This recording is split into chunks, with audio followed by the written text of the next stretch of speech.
दोस्तों आज की वीडियो में मैं आपको बताने वाला हूं एक ऐसा ट्रेडिंग सेटअप जिसमें 90% लोग उसे गलत ट्रेड करते हैं। आपको एक इंपॉर्टेंट प्राइस एक्शन की अंडरस्टैंडिंग आज मैं समझाने वाला हूं, स्टेप बाय स्टेप समझना।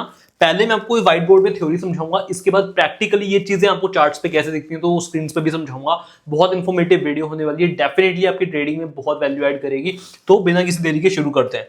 अब मान लीजिए कि कोई लेवल है, एक सिंपल सा रूल है, every big move is followed by a consolidation.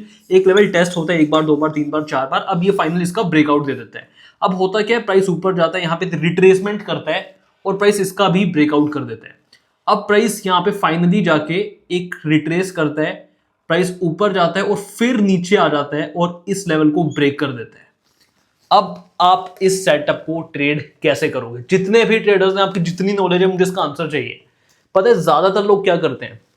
Mostly लोग सोचते हैं कि यहां पे ना एक एम पैटर्न बन चुका है, एक डबल टॉप पैटर्न बन चुका है, क्योंकि ट्रेडर्स ने हर जगह यही सीखा होता है। गूगल से पढ़ देंगे, कोई पीडीएफ, टेलीग्राम पे चले जाएंगे, यूट्यूब पे चले जाएंगे और वो सोचते हैं यार डबल पैटर्न दिख गया, अच्छा खासा मूव है। और जो इंटेलिजेंट लोग होंगे, थोड़े से ज्यादा इंटेलिजेंट हो गए, जो इंटरमीडिएट लेवल ट्रेडर्स होंगे, वो क्या सोचेंगे कि अगर मैं यहाँ पे शॉर्ट कर दूं तो हो सकता है रीटेस्ट करने इस लेवल तक आ जाए और फिर यहाँ पे और यहाँ पे मैं अपनी पोजीशन को बुक कर लूंगा। ये अप्रोच देखो थ्योरेटिकली ठीक है, थ्योरेटिकली सबने यही पढ़ा है, बट जब आप रियल चार्ट्स पे रहोगे तो ये चीज आपको फेल होते हुए दिखेगी। पता है फेल होते क्यों दिखेगी? This is a concept of liquidity. सबसे पहले मुझे एक ब्रेकआउट मिला है, उसके बाद मेरे पास एक अच्छा खासा मोमेंटम है, तो मैं एज अ ट्रेडर प्रेफर करूंगा कि मैं इस मोमेंटम के साथ ट्रेड करूं। और अगर यहाँ पे लिक्विडिटी स्वीप नहीं हुई है, अगर प्राइस यहाँ पे लिक्विडेट नहीं हुआ है, तो देर इज नो चांस कि मैं इस स्विंग लो के नीचे अपनी, जैसे मान लो ये कैंडल यहाँ पे क्लोज कर जाती है, देर इज नो चांस कि मैं इस स्विंग लो के नीचे शॉर्ट सेलिंग करूं, क्योंकि there is a high probability अगर मैं यहाँ पे शॉर्ट सेल करता हूं तो मेरे स्टॉप लॉसेस हिट होने के चांसेस बहुत ज्यादा है। So instead of short selling this, मैं क्या करूंगा, अगर प्राइस यहाँ पे लिक्विडेट हो जाता, फिर मैं देखता कि यार अगर मुझे बाकी सारी कंफर्मेशन मिले मेरी ट्रेडिंग स्ट्रेटजी के अकॉर्डिंग, तब मैं इसको यहाँ पे शॉर्ट करता। बट अगर मुझे प्राइस में लिक्विडेशन नहीं मिली है, मैं इस ट्रेंड के साथ ट्रेड करूंगा। अब मुझे ट्रेंड के साथ ट्रेड करने के लिए एक इंपॉर्टेंट लेवल चाहिए। वो इंपॉर्टेंट लेवल क्या होता है? मुझे चाहिए एक डिमांड जोन। अब डिमांड जोन हम कैसे मार्क करते हैं? सिंपली हम देखते हैं सेल बिफोर स्ट्रॉन्ग बाय। मुझे इस पैटर्न में सेल बिफोर स्ट्रॉन्ग बाय दिख रहा है, this is sell before strong buy. तो ये पूरा एरिया मेरे लिए एक इंपॉर्टेंट एरिया ऑफ डिमांड है। अब इसके बाद का स्टेप क्या है? मुझे बस पेशेंटली वेट करना है कि प्राइस धीरे धीरे यहां पे आए। कोई जल्दबाजी नहीं, आराम से वेट करो, प्राइस को अपने डिमांड जोन पे आने दो। यहां पे आपको एक अच्छी खासी बुलिश कैंडल की कंफर्मेशन मिलती है और इस एरिया पे आपको ना कोई छोटी मोटी डोजी कैंडल नहीं मिलेगी। अगर प्राइस को ऊपर जाना हो तो यहाँ पे अचानक से आपको एक स्ट्रॉन्ग बुलिश कैंडल की फॉर्मेशन कर देगा। इस कैंडल के एग्जैक्ट ऊपर आपको एंट्री बनानी है और इस कैंडल के नीचे आपका स्टॉप लॉस रहना चाहिए। ऐसे करके आप इस हाई तक का टारगेट प्लान कर सकते हो। अब इसमें भी आपको कितना टारगेट रखने, कितने रिस्क रिवॉर्ड प्लान करने, ये सब कुछ मैं अभी आपको स्क्रीन पे दिखाऊंगा। तो अभी हमने सेटअप के बारे में सीख लिया कि इस सेटअप में लोग गलती क्या करते हैं और हमें एंट्री कैसे बनानी है। अब ये चीज एग्जैक्टली प्रैक्टिकली चार्ट्स पे कैसे दिखती है और कैसे आप इस ट्रेडिंग स्ट्रेटजी में एग्रेसिव जा सकते हो, कब आपको डिफेंसिव खेलने, कितने रिस्क रिवॉर्ड रखने, ये सारी चीजें अभी हम स्क्रीन पे देखते हैं। तो अब हम चार्ट्स पे आ गए हैं। इसमें मैंने टाइम फ्रेम चूज किया है 1 आवर का।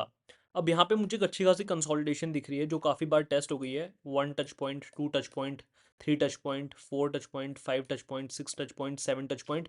उसके बाद प्राइस ने फाइनली से ब्रेक कर दिया है।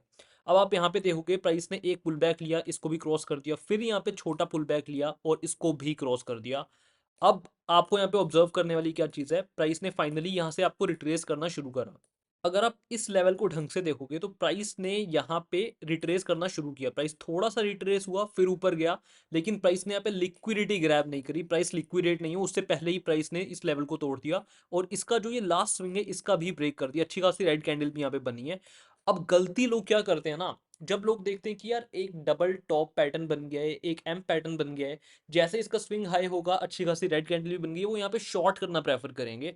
इंस्टेड ऑफ दिस आपको क्या देखना है, आपको देखना है कि यार ब्रेकआउट हुआ एक अच्छे खासे लेवल का, उसके बाद मुझे एक अच्छा खासा मूव मिला है मेरी डायरेक्शन में, तो मैं अपनी बेटर एंट्री कैसे बना सकता हूँ। मुझे इस ट्रेंड के साथ ही ट्रेड करना है और क्योंकि प्राइस लिक्विडेट नहीं हो तो देयर इज नो चांस कि आपको इसे यहाँ पे शॉर्ट सेल करना है।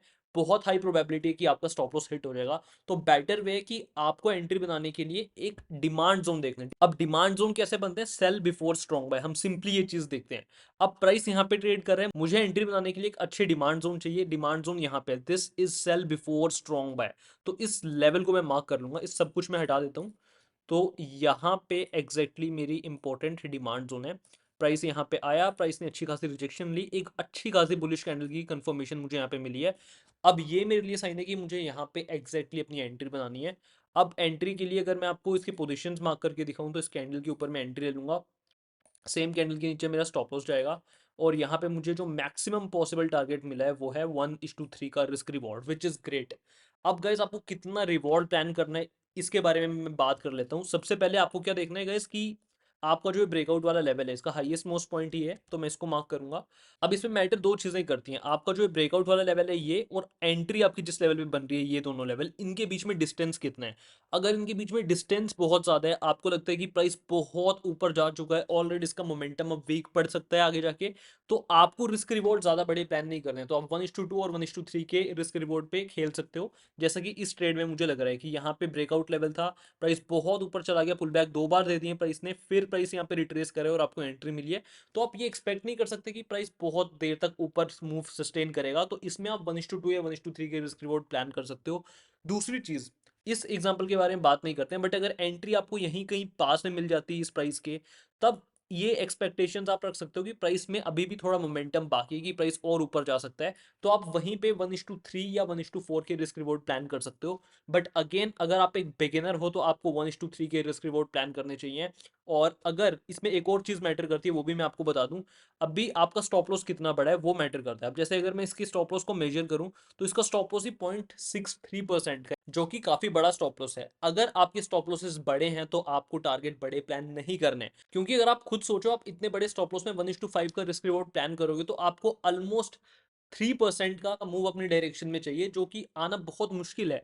तो इसका सिंपल सा एक रूल है, अगर आपका स्टॉप लॉस बहुत बड़ा है तो आपके रिस्क रिवॉर्ड चाहेंगे छोटे, अगर आपके स्टॉप लॉसेस छोटे हैं तो आप अपना रिस्क रिवॉर्ड बड़ा कर सकते हो। जैसे मान लो आपका स्टॉप लॉस है 0.4 का, तो आप इसमें इजीली 1:5 या 1:4 का रिस्क रिवॉर्ड प्लान कर सकते हो, क्योंकि 1.62% आना आपकी डायरेक्शन में इज वेरी अचीवेबल।